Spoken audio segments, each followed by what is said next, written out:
Precisa, tem que fazer o quê? Tem que fazer o instrumento. Não, ontem eu a Câmara... preciso, o país precisa. Então, chegou na mão de quem ontem? Do Pacheco, tá na mão dele. Agora ele tem que ser homem para fazer o que os deputados estão falando. Mas eu posso começar pelo Barroso, ele pode simplesmente revogar essa portaria. Então, você tem o número dele? Vamos ligar para ele. Eu tenho aqui, ó, vou achar o número dele rapidinho e vou ligar para ele. Vamos ligar agora, o que o senhor acha? Tem que levantar caras como o Nicolas, como o Cleitinho, que é lá o senador da República. Para quê? Para pegar eles de volta. Briguem enquanto é tempo, porque o Senado está se curvando e a presidência hoje está se curvando para isso. Mas eles estavam aqui em cima do caminhão, que é a solução que você tem hoje. Ótimo, só que só tem 1, 2, 3, 4, 5, nós precisamos, são 513 deputados e 81 senadores. Você não acha que esse era o momento de estar em cima desse caminhão? O caminhão não resolve lá no parlamento. Mas eu tenho que fazer alguma Se tivesse 100 milhões de pessoas na rua, a viagem para, por exemplo, a El Salvador. Não, isso aí eu estou numa campanha política. Eu não tenho que fazer isso. Eu não sei o que você está pegando nisso, só que o detalhe. Não estou pegando, eu estou pegando a realidade brasileira. Você tem que ir lá para a porta do parlamento agora. Você que está pedindo isso. Não, eu estou te falando. Não, o prefeito. A solução está no parlamento. O prefeito da cidade é da cidade. Não, vamos lá não, já estamos voltando. Presta atenção. Não, deixa eu responder. Aproveitando que o senhor falou dessa agenda fora do Brasil, o senhor esteve no final de semana, falou agora em El Salvador. Queria ouvi-lo sobre isso. Como foi essa agenda? O senhor não esteve com o presidente, né? O senhor confirma essa informação que foi veiculada, não foi com o presidente, mas viu alguma política, especialmente de segurança pública, que virou a grande vitrine do país? De Justiça. Isso. E é o que eu ia perguntar, se viu lá alguma política que acha viável de ser importada, implementada no âmbito da Prefeitura de São Paulo, em especial sobre segurança pública? A questão ali é de mudança de legislação, isso é caráter federal, né? Da Câmara dos Deputados. Eu fiquei assustado, porque tem como resolver. 695 dias sem homicídio num país inteiro. Você não sonha com isso, não? Eu sonho. Isso aí vai ter que fechar todo mundo um cerco contra a criminalidade. E aqui vai um recado. Essa é a última geração do crime no Brasil, porque eu vi com os meus olhos que isso funciona. Por que é a última geração do crime? O crime é organizado porque o Estado é uma bagunça. E eu te provo, porque a gente paga 43% de imposto. E esses caras ainda estão devendo 7 trilhões aproximadamente. Significa que eu e você estão devendo mais de 40 mil cada um. Esse bando de vagabundo que toca esse país, mais de 70 mil políticos, só um pouquinho, 70 mil. Esses caras, eles não sabem fazer gestão, eles não sabem fazer economia. O Lula fez um rombo de mais de 1 trilhão em menos de 2 anos. Rombo fiscal que eu estou falando. Fora o que ele fez no passado que deu aquelas condenações para ele. Então é o seguinte, tem como fazer. Nós precisamos de gente, sangue nos olhos para fazer isso. Precisamos de gente que tem austeridade, que tira essas... Eu vou fazer em 18 semanas, escreve o que eu estou te falando. Nós vamos tirar 447 mil pessoas da fila de exame e 192 mil dessa fila de cirurgia. Vai virar o caos, mas eu vou dedicar minha vida para você não ter que ficar necrosando esperando cirurgia. Que é o que esse governo de hoje, esse prefeito banana, não dá conta de fazer. Fez asfalto daqui até no Acre, segundo palavras dele, mas não conseguiu resolver seu problema aí que você está precisando de uma cirurgia. Você conta comigo que você não vai morrer em fila de hospital. Piotr. O senhor falou do sonho, vamos falar do pesadelo, então? Porque nós temos um pesadelo hoje, e o senhor sabe. O senhor falou que sou jurista. Como jurista, o senhor acha que o ministro Luiz Roberto Barroso deveria cancelar a portaria do então presidente Toffoli, que criou o inquérito do fim do mundo? Essa alcunha foi dada pelo ex-ministro Mello. Porque esse país está sob o inquérito do fim do mundo. E todo aquele monte de inquéritos que veio. Eu vou contar uma coisa para o senhor rapidamente. Eu nunca vi tanto político dizer que tinha medo de falar, apesar de eles terem, inclusive, um artigo constitucional, que além da liberdade de expressão, que é para todos nós, no artigo 5º, como o senhor sabe, eles têm o artigo 53, artigo 5º, inciso 4. Que dá, inclusive, inviolabilidade por quaisquer votos e opiniões. Mas tem uma realidade, essa é a realidade. Eu entendo o seu voluntarismo, é admirável, todo candidato tem isso, eu cubro eleição há muito tempo. Mas eu tenho uma realidade hoje que nada passa pelo Supremo, nada sai se não passar pelo Supremo. Vou dar um exemplo. Morador de rua aqui em São Paulo, ou lá em Rio das Pedras, onde eu nasci, no interior de São Paulo. A prefeitura não pode remover de forma compulsória, porque é uma decisão do ministro Alexandre de Moraes que foi referendada pelo Pleno. O governo acho que tem 120 dias para encontrar uma solução. Uma decisão do Supremo que nunca se meteu nesse assunto, que diz respeito a uma ação que o prefeito tem que tomar. Como é que o senhor vai lidar com isso? Primeiramente, como jurista, eu preciso de uma opinião técnica do senhor. O senhor acha que o ministro Barroso deveria revogar aquela portaria do Toffoli que criou todo esse absurdo jurídico que nós estamos vivendo? Na verdade, o que a gente precisa é ter celeridade no judiciário, porque a grande tática que eu vejo do sistema judiciário hoje é prender as pessoas em inquéritos para usar isso para calar elas. Isso não é do Supremo, isso é de todo o judiciário. Eu não tenho nenhum medo de falar isso. Quando eu vejo que pessoas estão se posicionando, você pode pesquisar, tem um inquérito. Esse inquérito é uma barganha, isso é uma vergonha. Não só tem que colocar prazo final, mas precisa de dar celeridade. Duas coisas. Você pediu minha opinião de jurista. Sim. Minha opinião de jurista tem que ter prazo todo inquérito. Tinha que ter o prazo final. Se não tiver... Sempre teve. Então, mas não tem. Isso, ou seja, então tem que invalidar o inquérito. O que está acontecendo? Está acontecendo vários... É minha opinião jurídica. Está acontecendo vários atos nulos por não colocar fim num processo. Não existe um processo... É preciso tirar um ministro que abusa de autoridade, então, não é? se você precisa, tem que fazer o quê? Tem que fazer o instrumento. Não, ontem não a Câmara... preciso, o país precisa. Então, chegou na mão de quem ontem? Do Pacheco, está na mão dele. Agora ele tem que ser homem para fazer o que os deputados estão falando. Mas eu posso começar pelo Barroso, ele pode simplesmente revogar essa portaria. Então, é o presidente da você corte. tem o número dele? Vamos ligar para ele. Eu tenho aqui, ó, vou achar o número dele rapidinho e vou ligar para ele. Podemos ligar agora, o que o senhor acha? Vamos pegar o número dele. O que isso vai mudar? O candidato à prefeitura mandar revogar? Você está no inquérito também? Não estou no inquérito. E também se eu tivesse, não é o problema. A questão vamos lá. Você pediu minha opinião, eu dei. Eu preciso das questões práticas. A questão prática é isso. Eu tenho uma decisão do Supremo que interfere, por exemplo, na rua de São Paulo. Agora vamos para a segunda pergunta, então, que a primeira já foi respondida. Isso é uma questão, você já viu minha opinião, você pediu ela técnica. Sim. Agora vamos para a questão da cidade. A média para você tirar uma pessoa da rua é 7 vezes. Uma entrevista com abordagem, são 3 cenários. É rua, abrigo e emprego. Vou usar a arca do Felipe Sabará, que comprovadamente ela tirou 3.500 pessoas da situação de rua e deu emprego. Tem uma lei aqui no estado de São Paulo sobre a agricultura familiar, que a gente tem que ter um percentual mínimo né, de pessoas que fazem a merenda escolar do estado de São Paulo. E a gente tem essas terras para isso e a gente precisa continuar nesse progresso que o Felipe Sabará começou aí, tanto na prefeitura como no governo do estado. E é por isso que ele está comigo. Se você chegar numa pessoa na situação de rua agora e falar, vamos sair? Não quero. 2, não vai, ou seja, a média é 7. Então a gente tem que ter um voluntariado absurdo, tem que ter pessoas para fazer isso. Hoje, a gente deve gastar um pouco mais de 2 bilhões com esse assistencialismo de vamos tirar pessoas da rua, só que hoje tem ONGs, tipo a Cracó Resiste, que não quer tirar as pessoas da rua e recebe dinheiro público. Você imagina o que eu vou fazer no 1º de janeiro de 2025. Quem tiver contra o povo sair da rua, eu já vou cortar o recurso no primeiro dia. A gente gasta 1 bilhão de reais por ano para tirar as pessoas da rua. Você vê o tanto que o bananinha incompetente só tem aumentado. O que eles estão fazendo? Espalhando a Cracolândia em 17 pontos. Tem 17 focos de Cracolândia na cidade de São Paulo. E o maior problema da Cracolândia não é o crack, é o álcool. A Alcolândia. O povo está usando dos abrigos para dormir e acorda no outro dia, porque você não pode entrar e ficar saindo. Você tem que ir lá, dormir, acordar no outro dia. Aí você sai, vai lá, arruma, bebe, enche a cara, dorme de novo. Nós vamos de responsabilizar cidades que estão mandando mendigos para cá. Nós precisamos de ter mais paciência para tirar essas pessoas da rua. Eu tive na porta da Sé, da catedral, eu conversei com 2, um dos que eu conversei, puxou 11 anos de cadeia e estava lá, e eu falando para ele, eu sou a sociedade, eu te perdoo, vamos mudar. Não vamos para abrigo, cara, vamos para abrigo, trocando ideia. Ele, peraí que eu vou falar com a minha namorada. Ele foi, usuário de crack esse. Não vou não. Aí o Sabará estava comigo e falou, cara, você tá vendo? A gente tem que insistir pelo menos 7 vezes, que é uma média. Então, se é média, tem gente que leva 10, 11. Para tratar emocionalmente uma pessoa que está no estado de miserabilidade, é de 6 meses a 24 meses, dependendo da pessoa. Candidato. Só para terminar. Pode concluir. Então, assim, eu vou te falar, não precisa de ter esse negócio da intervenção de um juiz com a compulsória. Porque vai ser uma guerra, aí o governo vai sentar, que é o banana senta na cadeira e fala o quê? Já que ninguém consegue fazer a compulsória, eu não vou fazer nada.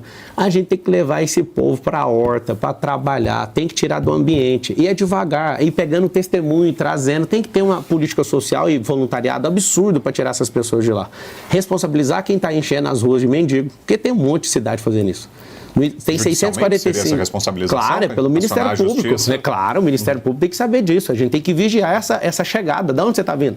Eu conversei com o outro é lá de Moçambique. Falei, mas por que você está aqui? Ah, porque eu perdi o passaporte. Cara, pega aqui, vamos resolver o problema. O cara está na rua, o cara é de Moçambique. Eu vi esse cara, inclusive eu filmei.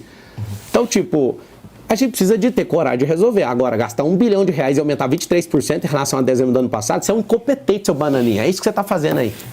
Mais uma do Caute e depois tem outra das ruas. Candidato, voltando a falar de casas, plano diretor aqui em São Paulo foi mudado durante a gestão Haddad, proibiram basicamente a construção de prédios com estacionamentos, obrigaram a construir prédios somente em avenidas com grande transporte público, com grandes avenidas de ônibus ou metrô, e os prédios ficaram muito pequenos, os apartamentos ficaram muito pequenos. Então, há um problema imobiliário em São Paulo, especialmente para famílias com filhos, prédios com apartamentos um pouco maiores. O senhor pretende alterar, já foi feita uma alteração esse É de 10 em 10 anos, né, o normal, mas eu pretendo alterar sim. O que o senhor pretende fazer e por que o senhor achou desse plano diretor e como o senhor acha que deveria ser um plano diretor para uma cidade como São Paulo? A cidade não foi planejada para fazer o que as pessoas estão pretendendo. Então a gente precisa de inverter o planejamento. O que é inverter? Eu sou construtor também, loteador, eu gosto muito do assunto e entendo pouco. A cidade de São Paulo tem uma rodovia em volta dela de 177 quilômetros, que é o Rodoanel, e tem 44 quilômetros que não acaba nunca e já gastou 5 bilhões e não termina. Segundo o Tarcísio, vai terminar em final de 2026, eu espero. Vou ajudar ele nisso aí. O que acontece? Como tem esse anel do lado de fora de 177 quilômetros, eu quero fazer um anel do lado de dentro que não é de rua, é de uma faixa empresarial, que eu chamo isso de amortecedor de fluxo. São 38 cidades em volta da cidade de São Paulo, e essas cidades elas estão entrando no centro expandido. E cria esse caos de 7 milhões de carros, gerando essa poluição, essa lentidão, e inclusive mudando a questão da paz mental das pessoas, porque não adianta, você fica perturbado mentalmente. Essa área do lado de fora, que é a capilarização, eu quero fazer um cinturão de empresas, e essas empresas, nós vamos dar benefício fiscal para essas empresas que tiverem 80% dos seus funcionários morando no mesmo bairro. Para quê? Para ajudar na reurbanização da cidade. E a gente, nesse amortecedor de fluxo, verticalizar, gabaritar, é o nome que tem no mercado imobiliário. Nós vamos gabaritar essa área para subir os prédios. Se você for em cidades que tem subúrbios nos Estados Unidos, existem grandes avenidas que levam os bairros para fora e rodovias cortando a cidade, rodovias. Nossa cidade não foi planejada para ter esse tanto de gente. Então, o que a gente tem que fazer? Ao invés de adensar a área no centro expandido, a gente tem que trocar isso para fora. Porque se eu oferecer emprego nesse cinturão, que é onde nós vamos criar 2 milhões de empregos em 1.460 dias, que esse é o projeto da empresarização, não fechar, só para você saber, a maior parte das empresas que fecham até o segundo ano é por conta de despesa fixa. E a gente tem nesse tanto de imóvel, podendo ajustar e ajudar o empreendedor a abrir empresa e não fechando, porque o problema do brasileiro não é falta de abertura de empresa, é fechar a empresa de forma precoce. Nós vamos criar esse cinturão e essas empresas, para ter os benefícios, tem que ter esses moradores próximos. Então vai ser uma revolução, não só de moradia, mas de emprego. Emprego vai diminuir a criminalidade. Emprego na onde a pessoa mora. Você que mora na periferia, pensa você acordar, pegar uma bicicleta e já chegou na empresa, ou então ir a pé para a empresa. Poxa, quem que não quer um sonho desse? Você vai perto da sua casa, sem ter que ficar arrastando esse metrô, sem ter que entrar nesse ônibus. Nós vamos continuar investindo em tudo isso, mas pensa comigo, essa é a oportunidade. Um governo de esquerda não quer criar emprego, ele quer te manter sem prosperar. É a prova. Ninguém fez você prosperar até hoje, nenhum governo de esquerda. É mentira, porque eu já fui de escola pública, eu já caí nessa conversa, já acreditei no Lula, inclusive. Eu já fui de partido de esquerda, porque eu não consegui entrar em nenhum. Esse povo é tudo mentiroso, esse povo não serve pra nada. E faz um M aí, e é 28. Mais uma das ruas, vamos ver. Pablo Marçal, eu gostaria de saber de fato como ocorre essa relação do presidente do seu partido, do PRTB, o Avalanche, com o PCC. Isso existe? Como você explica isso? Laís, o nome dela? Isso. Laís, obrigado pela pergunta. O Avalanche está processando todos os jornalistas que pegaram no pé dele em relação a isso. Pelo que eu conheci ele agora, quando eu entrei nesse partido. Eu entrei nesse partido no último dia, que eu acabei saindo por tirarem a palavra que eu iria ser candidato pelo DC, eu acabei entrando no PRTB. Eu acredito no contraditório, na ampla defesa, e espero que seja verdade a defesa do Avalanche. E eu deixo bem claro, a Avalanche não vai ter cargo na prefeitura, ninguém do meu partido, não tem ninguém que eu curvei para falar alguma coisa sobre prometer algo por estar aqui. Mas eu agradeço o Avalanche porque ele é o único cara que conseguiu segurar essa candidatura no peito. E obrigado, viu? E se tiver alguma ligação, que seja apurada e que ele responda. Eu não tenho nem político, nem amigo, nem ninguém de estimação que eu vou defender se essa pessoa estiver errada, que ela pague. Nós falávamos no bloco anterior, né, candidato, sobre o problema da Cracolândia. O senhor até citou a Craco Resiste, uma das organizações que atuam, do movimento que atua ali na região central. E houve, durante essa última gestão do Ricardo Nunes, um movimento para tentar, na Câmara Municipal, a criação de uma CPI que investigaria algumas dessas organizações. CPI que ficou muito conhecida pelo padre Júlio Lancelotti, né, que virou um emblema dessas organizações. Ela acabou não saindo do papel.